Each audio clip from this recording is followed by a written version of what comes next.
Thank you. And then probably an annoying message has appeared on your screen, which you have to get rid of. So welcome, everybody. Again, my name is Margaret Critchlow. I'm hosting this event for the Canadian Cohousing Network. I'm on the board of that organization, and I'm delighted to welcome Ron Berezan from Blueberry Commons in Powell River. It's a Blueberry Commons Farm Co-op, becoming a co-housing community in addition to its successful record as an organic farm. It's a beautiful, beautiful piece of property, and I would encourage any of you who are able to arrange a time when you can go and see it. It has this sort of vibrancy that I just can't put into words, but it does come through in the vegetables. Ron is a master gardener and a certified permaculture teacher and designer through the Permaculture Institute of North America. He's been an organic gardener for more years than he probably wants to tell you, and a permaculture practitioner for at least 15 years. He's taught hundreds of permaculture and organic gardening workshops in British Columbia, Alberta, Manitoba, practically all across the country. And he's consulted on lots of permaculture, urban food security, and projects and that sort of thing across Canada. He also has a really close working relationship with a foundation in Cuba and with the Association of Cuban Agricultural Technicians and Foresters, which I find just fascinating. And he leads regular tours of Canadians to Cuba to learn about permaculture and to have internship opportunities there. And it's something that's very tantalizing. I think it would be a nice way to get to know you in a different way, Ron.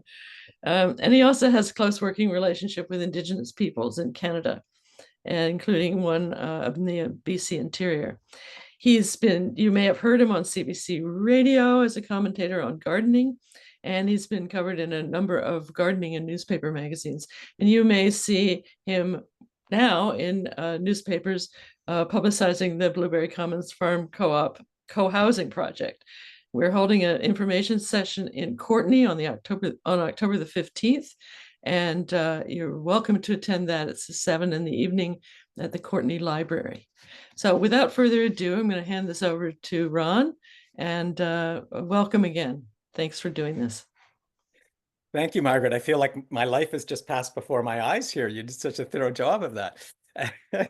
Lovely. Thanks, Margaret, for the invitation and for hosting, and CCN for hosting this. Really, really appreciate it. And welcome to everyone. I'm coming to you from Powell River, which is also known as the Cathet region on Common traditional territory of the Salish people here.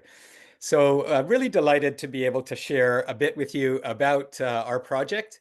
I'm going to take an angle that will identify ways in which perhaps we're a little bit different from many co-housing projects, and tell you why and how. And we'll certainly have lots of time to have some discussion and questions.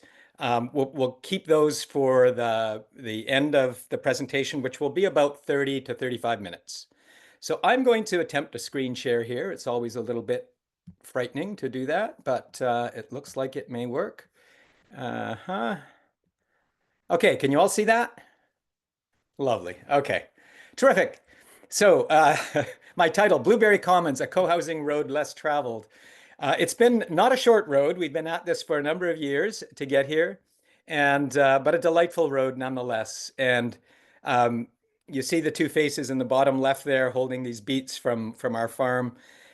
For us, food and food security and working with our wider community around local food security is a really key part of what we're all about. And my observation is that food is one of the great connectors for people of all types across all kinds of different demographics, etc.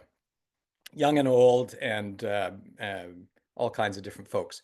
So I'll start off with this proposition. Here are 4 ways that I would suggest that we're at least slightly different than many, or maybe even most, co-housing projects.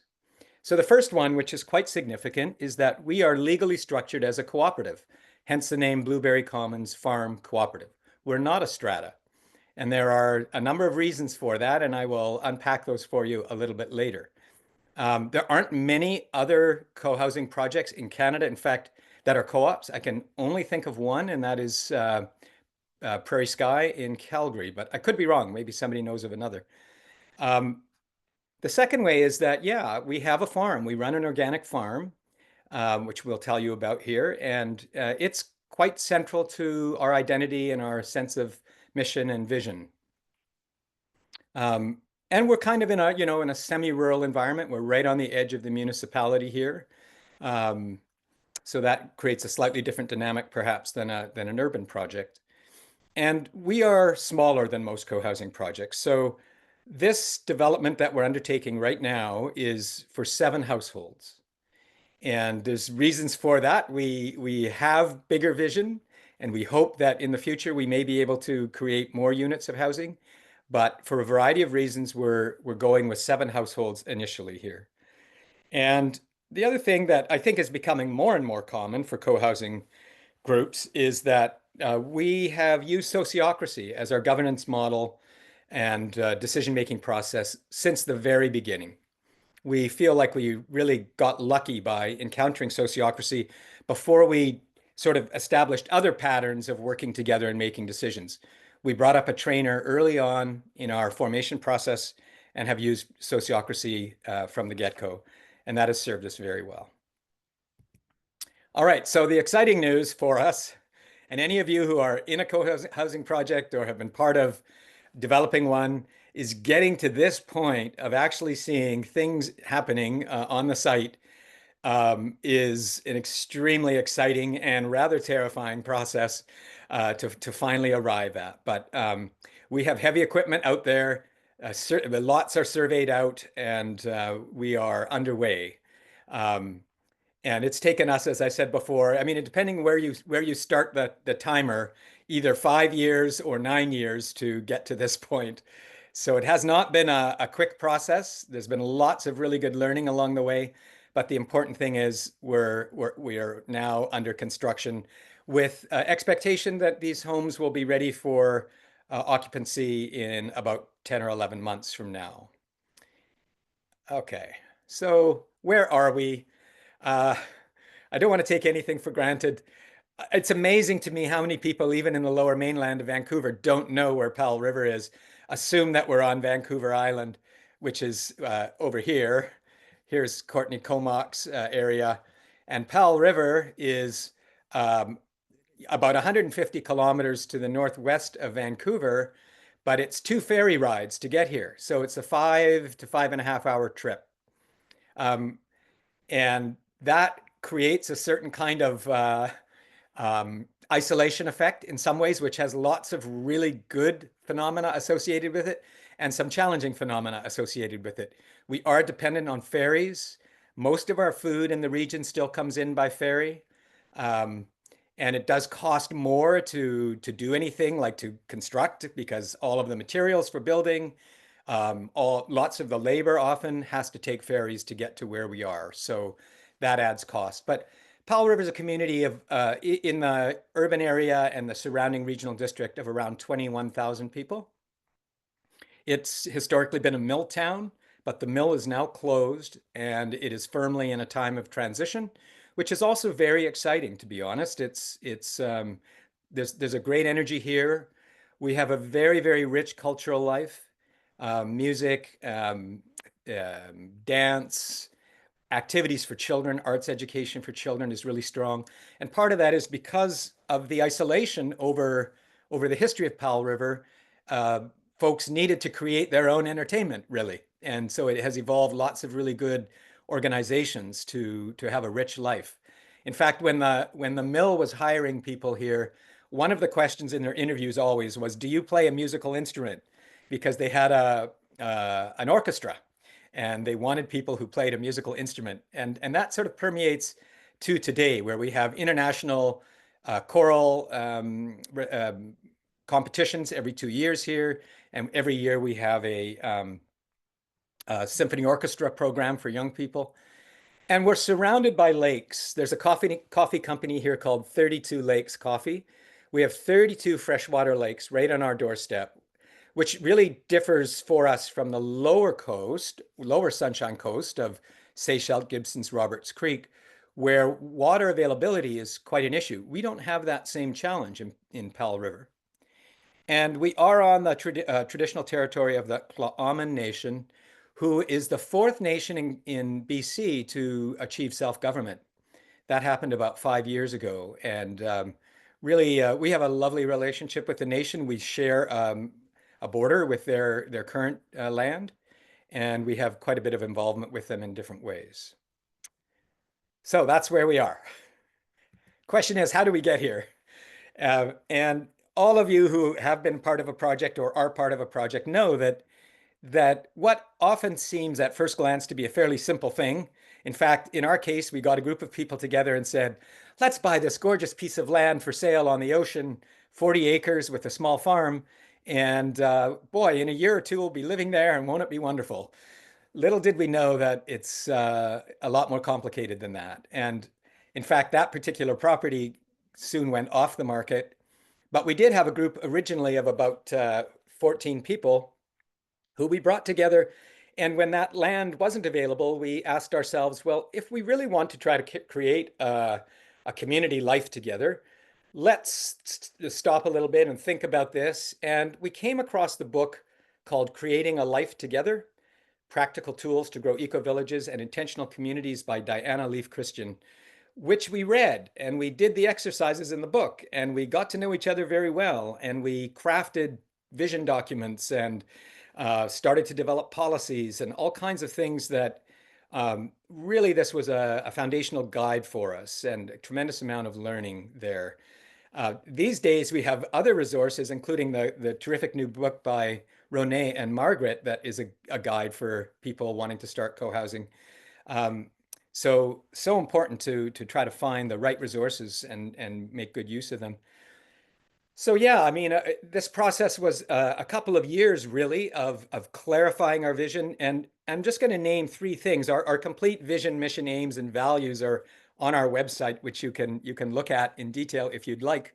But the themes that really emerged for us was strong connection to land and place. That was really important for us and remains so today. Food security combined with housing. So we knew that we wanted to find land that had the ability to not only support our food needs, but also allow us to make a contribution to the wider community's food needs. And we wanted to be engaged with the wider community. We did not want to be an isolated or insular sort of intentional community. We really wanted to be engaged with folks around us. So those are sort of three of the main driving points. And we looked for land for 2 years, and we created a grid and a scoring system, and we looked at 35 different properties. It was a very, very interesting adventure. Fortunately, we had a former real estate agent in our group, and he helped us to navigate a lot of that. But we just couldn't find anything that was quite right. And then before long, there was a property far south of town, close to Saltry Bay, that became available, and half of our group was super interested in that, and the other half was not. So we actually divided into two groups, and they are Hearthstone Village, which currently exists and have created a lovely project on 40 acres of forested land. And the remaining 6 of us actually, about a month after our friends purchased that other piece of land, we came across this amazing property right on the edge of Powell River, and we made a move to purchase that. So we're now 2 co-housing communities in Powell River, very different but supportive of each other, and we continue to work together. And it was our use of sociocracy that really enabled us to have a very amicable and positive separation into 2 communities, including the disentanglement of finances and things like that. All right, so the land that we did find, I hope you can see my cursor here moving a little bit, is on the edge of what's known as the Wildwood neighborhood. And it is a semi-rural kind of community with larger lots. You can see them all here. Most of them are an acre or more. And our property is these 2 lots. They're side by side with a small right-of-way running through it. And they're 8 acres each for a total of 16 acres. And we purchased this land from the Clancy family who settled it. They came from Saskatchewan, from Maidstone, Saskatchewan. They farmed and worked in the mill for 50 years or so. And then Emily, the matriarch of the family, died in the house in in the summer of 2018.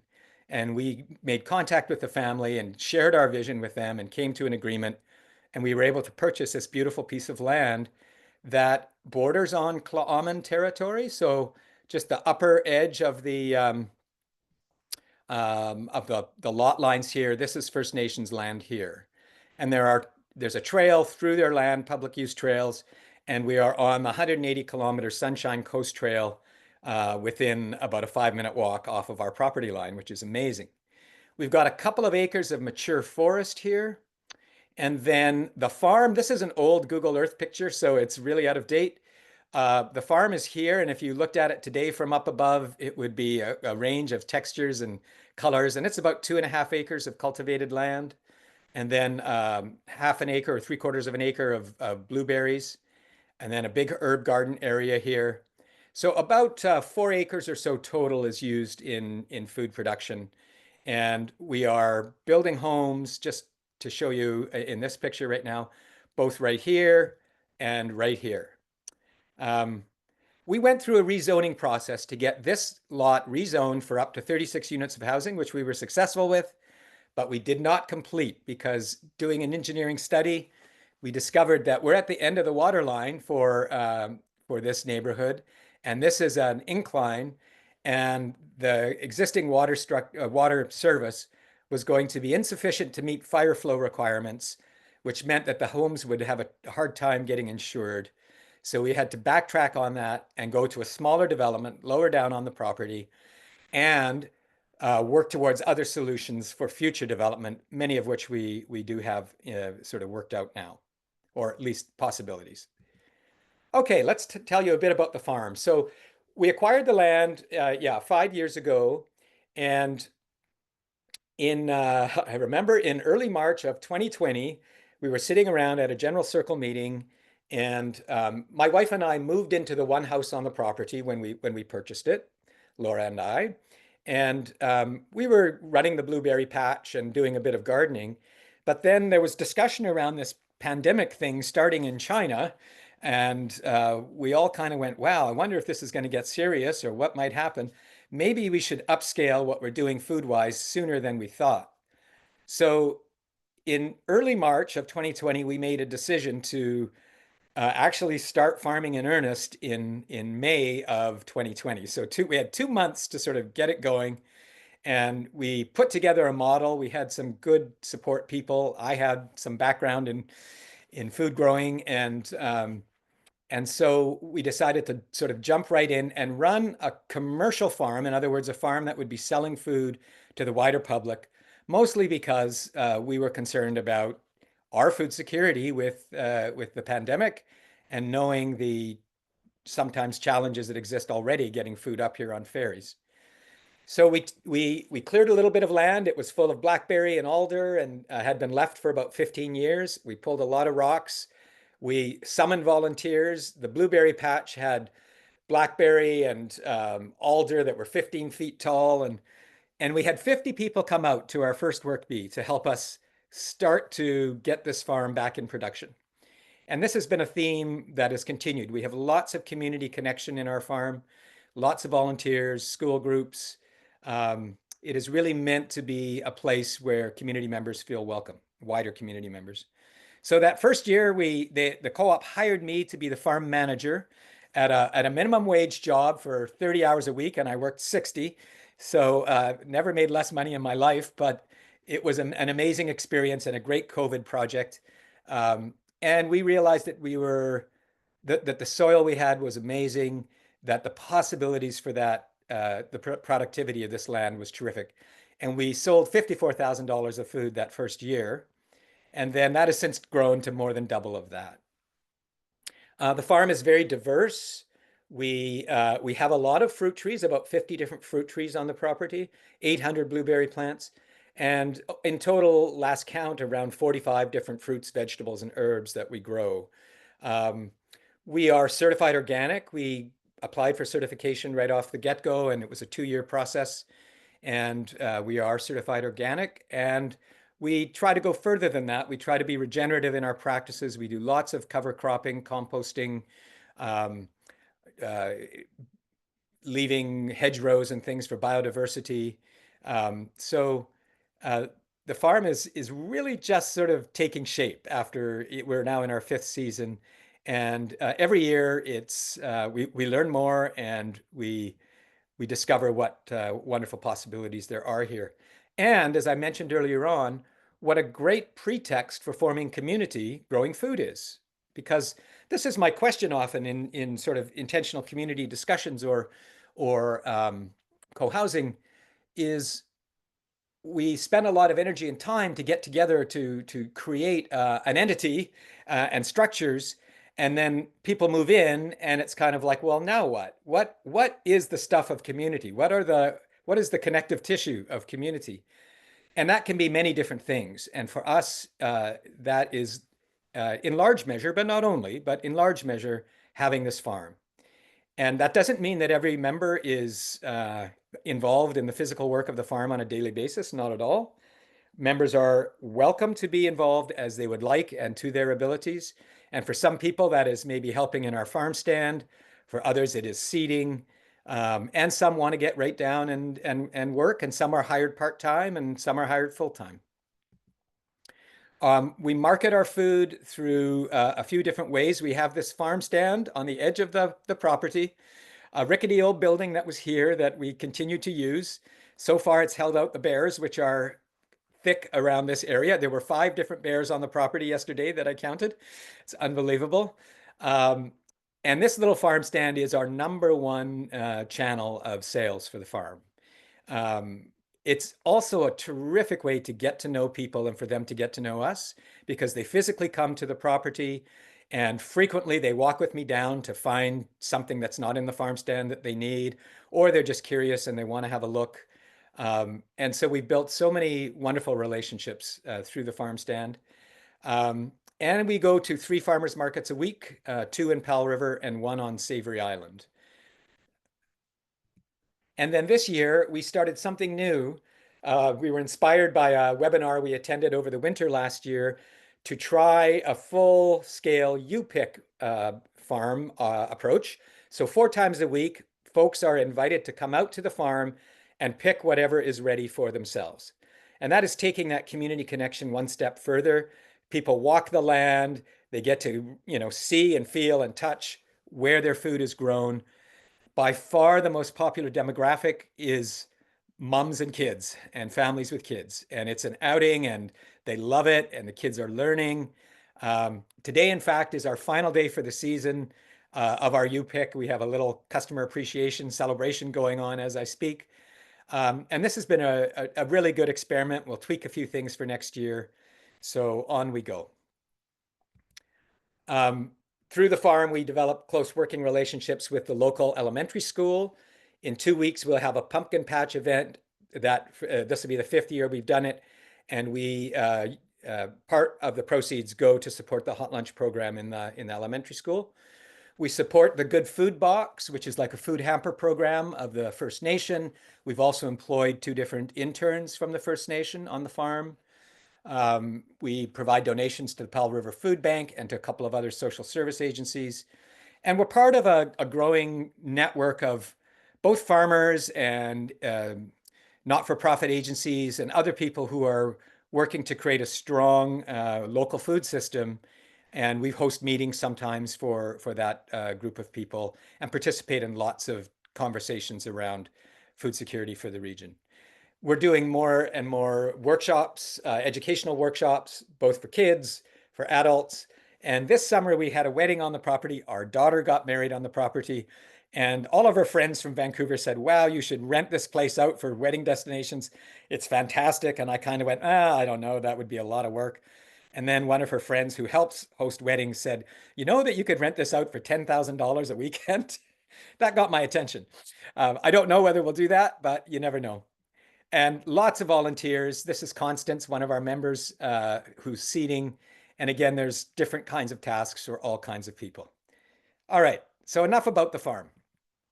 I want to tell you a little bit more about our legal structure and our governance. And as we mentioned already, we are a cooperative. Um, so there can be a lot of confusion because most housing cooperatives in Canada are not-for-profit housing cooperatives, where you buy a share for often $1,000 and you build no personal equity in your home. When you move, if you do, you get your $1,000 share back. That all was created through funding through CMHC in the 1970s and 80s that the Mulroney government axed. And now there's a struggle to try to get that back because indeed it has been a really effective way of creating affordable housing for folks. So there have been many other experiments since that program ended in what are called equity co-ops or sometimes land cooperatives, where members are actually bringing in the funds to develop the project and hold personal equity in their units. So that is what we are, and there are a number of these in our region, and I imagine there are some in the Lower Mainland and maybe other parts of the country too. So in a co-op, you become a member by purchasing a membership share. All co-ops are like that, whether it's a credit union or a consumer co-op or whatever it might be. And then in our case, the value of your home is owned in what's called an occupancy agreement. We have spent a lot of money on lawyers to work out the best possible way to have ownership in a co-op environment. And we determined that the best way to do that was still to have a nominal membership share, $500, and then the value of the property of your home is held in what's called an occupancy agreement. So why did we choose to be a co-op? There were, I would say, three main reasons. One is in conversation with some other co-housing communities and in just thinking a lot about this, in a strata environment, basically when somebody moves, the home is put up for sale and that is open to the purchase of anybody. And that's not a bad thing. And there's a certain amount of filtering that happens, self-selection, etc. But ultimately, the community has no real control over who purchases that unit, unless somebody can correct me. But this is my assumption. And in talking to some co-housing projects, we learned that in time can create some difficulties, that folks come in with maybe motivations or interests that are different from the original vision. So with a co-op, you have to become a member to own a unit, and membership is determined by the co-op board. So there is a way legally to filter membership in that sense. Not that we want to exclude people, but we want to be sure that there is a good fit for people coming in. Secondly, we knew that we wanted to run a farm business, and a strata doesn't really allow you to run a business. A co-op is a very flexible instrument that can do a lot of different things. So in our case, in Blueberry Commons, the housing and the farm will all be under one legal entity, which is Blueberry Commons Farm Cooperative. All members will be our co-owners of the farm and share in the value of that enterprise. Like any co-op, staff can be hired to undertake the operations. But with a strata, we would have to have created a parallel business entity. And then the relationship between the strata and the business entity could have gotten complicated, and we would have had to work that out. The third reason is just that for us, we resonated with the co-op movement and the values of the cooperative movement. The 7 or 8 co-op principles are closer to sort of our principles than the values of private property ownership per se, which is a strata. All this being said, there are definite disadvantages to being a co-op, so I don't want to sugarcoat this. Institutions from insurance companies to municipalities to lending institutions are far less familiar with co-ops and co-op incorporation, and that can create some challenges. Getting individual financing for ownership through an occupancy agreement and share is not really possible. I'll tell you about how we're working around that in a minute. but it does complicate things. And yeah, every time we we think that there's something that's fairly simple, folks scrutinize our legal entity, and it takes more time and more energy and more effort. All right, enough about being an equity co-op for the moment. Sociocracy, for those who are not familiar with it, is a governance system and a way of structuring an organization and a way of making decisions that came out of, gosh, I think it was Denmark, where our many good democratic things come from, somewhere in Scandinavia. Anyways, in the late 70s, early 80s, really started to get some traction in the United States about 10, 15 years ago. And it is a form of consent decision making, but uses what's called consensus rather than consent. And there's a nuance of difference between those things.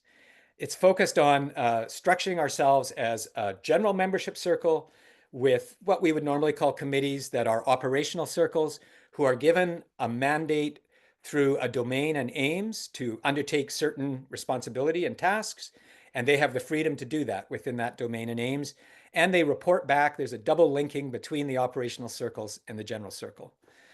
We work in proposals. So when we want to make a significant decision, a proposal is crafted. It is brought to either the operational circle or the general circle, and folks have a chance to express their concerns, and they're welcomed. Objections to a proposal are welcomed to make that proposal as strong as possible and as resonant with our vision, mission, aims, and values as possible. So we have started off with getting training through the Sociocracy Consulting Group, and then have shifted to online training through Sociocracy for All. So if I was to give any advice to just forming co-housing groups or intentional community groups, I would say two things in particular. One, investigate sociocracy or another consent approach that works for you, but get training in it and establish that right from the get-go. And secondly, find good professionals to support you and help you. That is key. And we are super lucky that today we have Renee and Margaret supporting our development through the Co-Housing Development Consulting. Both bring such a wealth of experience. And, you know, we made a lot of progress on our own for a number of years. I think we made a few miscalculations along the way that we may have avoided. We definitely probably would have saved some time. Now, in our own defense, we knocked on Margaret's and Renee's door early in the process, but they were not able to take on any other projects at the time. But we managed to weasel in and get their help later on, thankfully. Find the support that you need is critical. We are working with Mobius Architecture, Peter Truheit, who's designed a number of co-housing communities. Our builder is Spainy out of Seychelles, and we work with Creus Engineering. So all of these professionals have been key and are key for us going forward. Okay, a little bit on our site design. So 7 units. So I'm sitting right now in this pink building here. This is the existing, what we call farmhouse. It's about an 800 square foot, 2-bedroom with a basement home in good shape. So we're, you know, fixing it up, and Laura and I will continue to live here. And then we are adding a duplex and a standalone home on this lot. Remember that there's a right of way, and a duplex and a standalone home on this lot. And the reason that we're doing that is because we are building to the maximum allowable capacity of A2 zoning, which we currently have, which allows us 4 units on the farm lot, which is slightly over 8 acres, and 3 units on the other lot, which is slightly under 8 acres. Peter, this is the original conceptual design with lots of squiggly lines and fun connections. For a common building, because we cannot finance the development of a full building with only 7 units, it's impossible unless we were somehow to come into a big pile of gold. But we've determined that an 800 square foot yurt with all the bells and whistles, heated, insulated, all those sorts of things, will serve our needs for this stage of the project at least. And that, if you're interested, is a budget of around $75,000. To build an 800 square foot building as a community building right now would be $400,000 probably, something like that. Building in Powell River right now costs $500 a square foot. This is the reality. Like all co-housing projects, nobody is making any money on this. And still the price is up there because building costs today are high. However, we're offering a really high quality living situation and an amazing opportunity on beautiful piece of land. All right, so I'll just move. This is more of a schematic version of that. And just so you know, 4 of the 7 units are now spoken for. So this one is spoken for, and the 2 standalone homes are spoken for. Although one of our members says if somebody else comes and really wants a standalone home, she would be willing to bump over to a duplex. And then this duplex here is also sold. So currently we do have 3 openings, although they're going fast. Yeah. So we're developing a little bit of a roadway here, and then the city is requiring us to do either a cul-de-sac or a hammerhead turnaround. We chose the hammerhead turnaround because it's less pavement and less cost. And the current farm stand is located right about here, so we are relocating the farm stand to here. And we got a nice grant of $20,000 through Desjardins Insurance to build a new farm stand.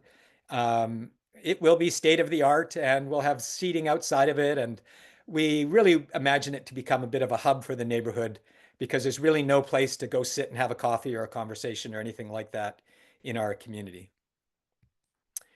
I will tell you a little bit about the buildings. So this is Peter's initial design for us. They are compact homes of 800 square feet on a main level with a slab on grade. Built as energy efficiently as possible, somewhere between step 3 and 4 in the building code. All of them will have developable attic space to be able to expand the living. This was a concept that Peter developed through Roberts Creek Cohousing, where folks could, in the future, on their own, if they wanted, develop the upstairs, which I understand most have done at Roberts Creek. I think someone here is from Roberts Creek, and they could tell us about that. Or you can get it developed right at the beginning. So here's oh, that's a little bit out of focus. I'm sorry, but this is a floor plan.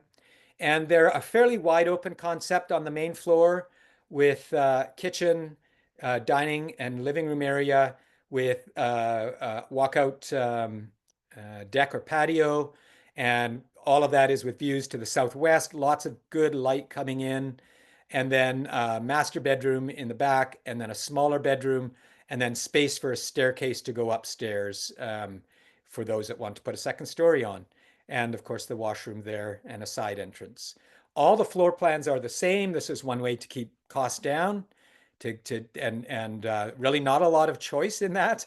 But folks, of course, can do some customizing after the fact, and there will be some upgrades available as well. And here's just a look at the upper space, which shows with 2 dormers that you would get about a 420 additional square foot living space, which could be 2 bedrooms.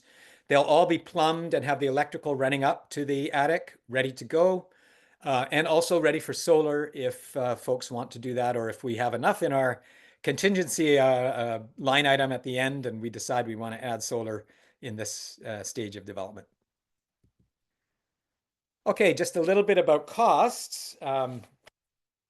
This I will look at my notes for because it's a lot of numbers to remember. So the bottom line for the half duplexes, it is $665,000 plus GST. Remember that means that you're a co-owner of all the land and the farm. And the standalone homes are $695,000 plus GST. How do we structure that payment? Well, we have a $100 membership fee application. And I'll tell you about the membership process momentarily. And then upon becoming a member, you purchase a $500 share. And that's refundable when you sell your unit down the road if you leave.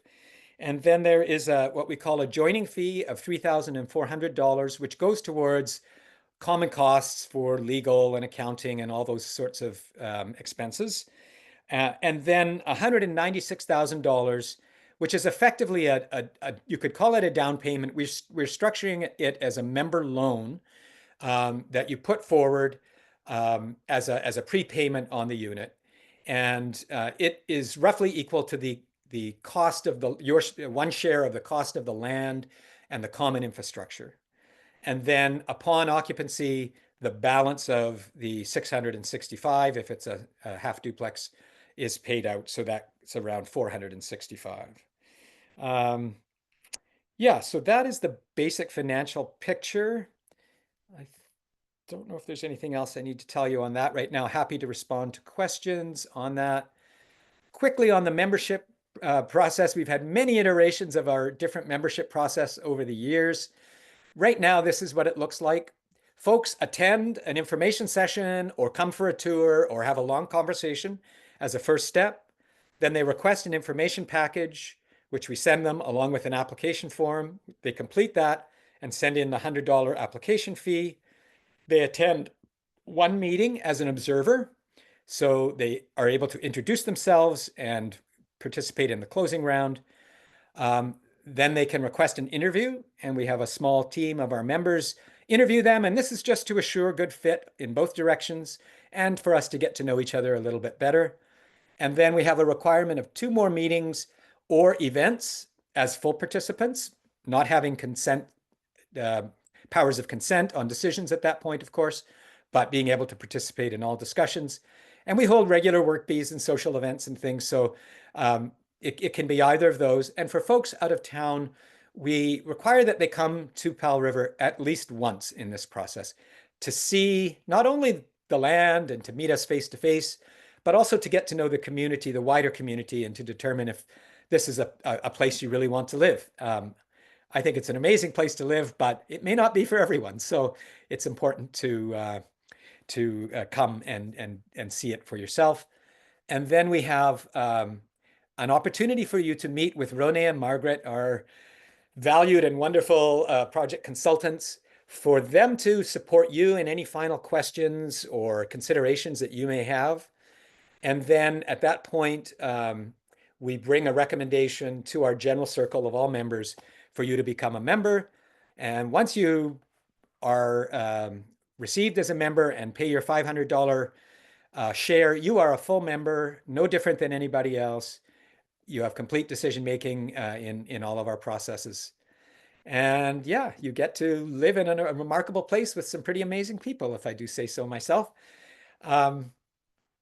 So we have folks applying right now ever since this machinery was on the property and people kind of went, oh, I guess this is really happening. The interest has picked up. It's an interest. I'm sure there'd be a good study in looking at who the founders of most of these projects are, who lasts long in the process, and who comes in later in the game. And all of those are important. There's no judgment, but not everybody can get in at the ground floor and imagine what it would be like and commit to a long journey. It's just not in everyone's DNA, I would suggest. Some of us are stubborn and tenacious and refuse to give up. And then our job is to make way for the new folks that come along and make sure that that everyone has equivalency of voice in the project. So I'm sure I've gone on longer than I said. I will stop my screen share there and would love to have any questions or comments. I think you're muted, Margaret. Invite you to raise your Zoom hand or your physical hand.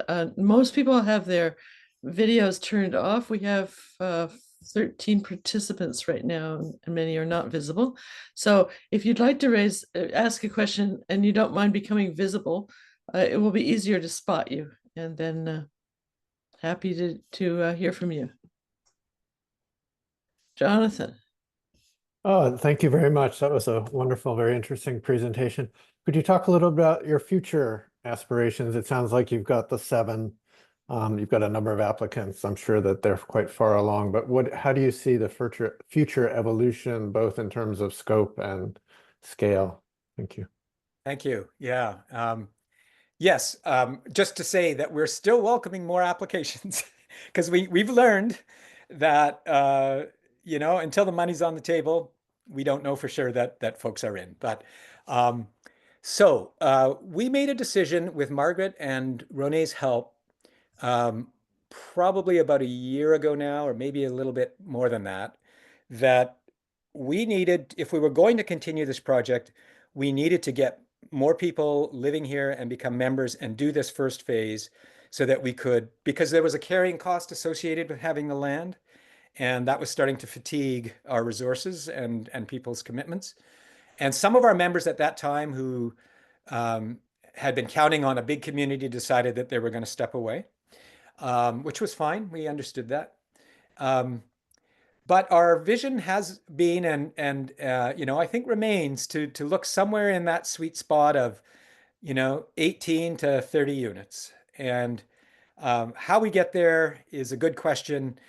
Fortunately, with Spainy being our developer, they've got lots of experience dealing with water scarcity on the lower coast. And I was talking to one of the managers about the possibility of us having our own fire suppression system because we have lots of groundwater here. We have our blueberries we never water year round because there's so much groundwater there, and you don't have to dig a hole very far to find water.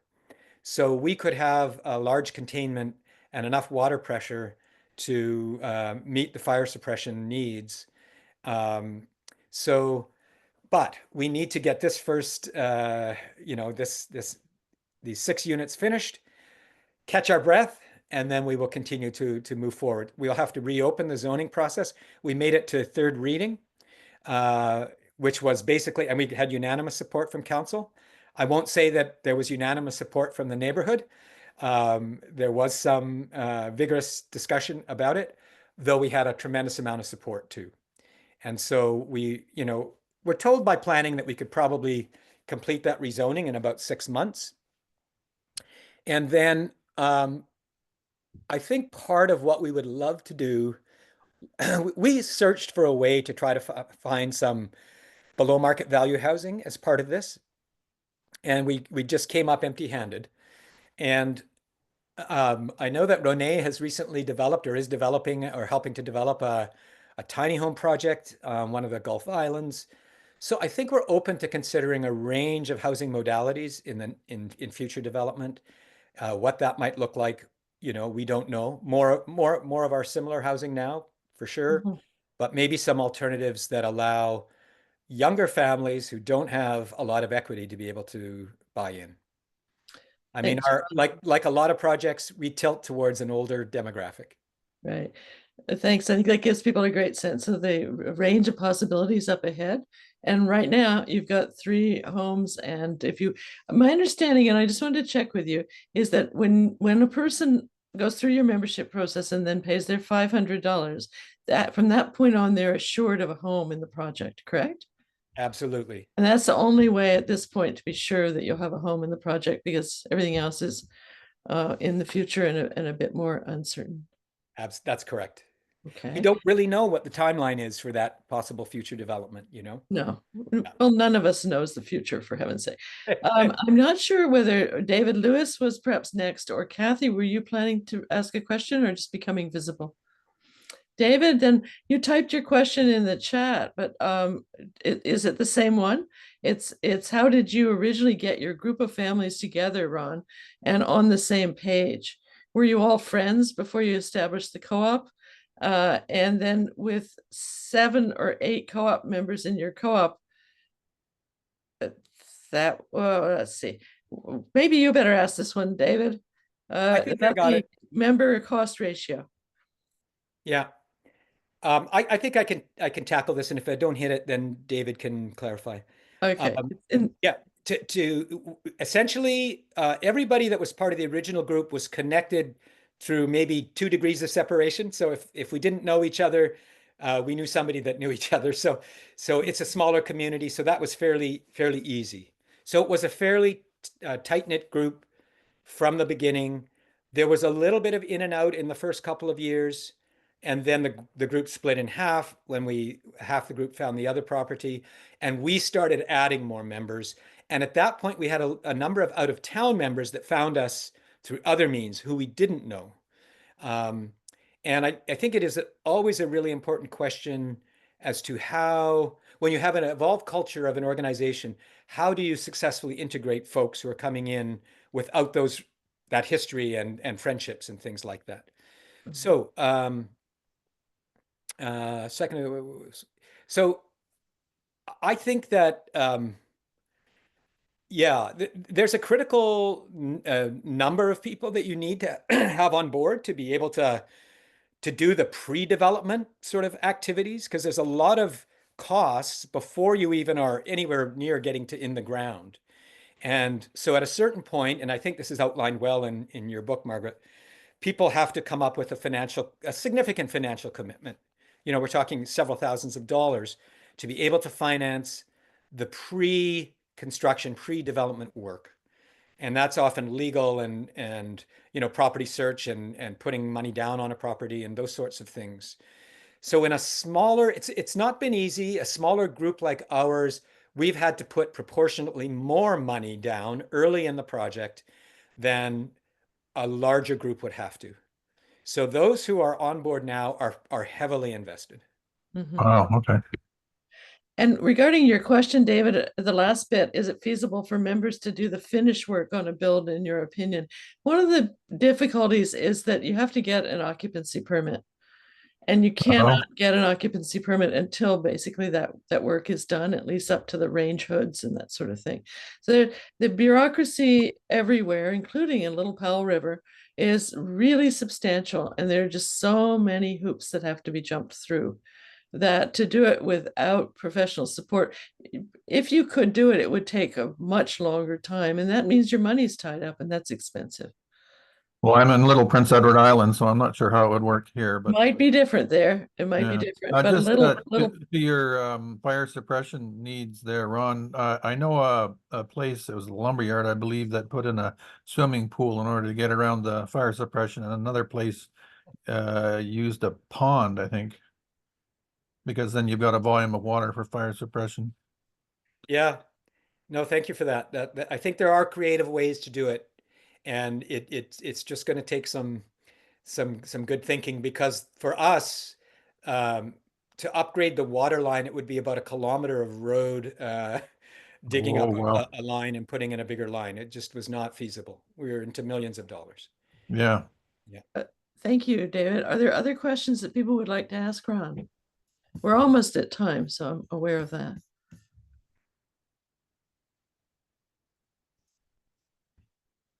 Ready?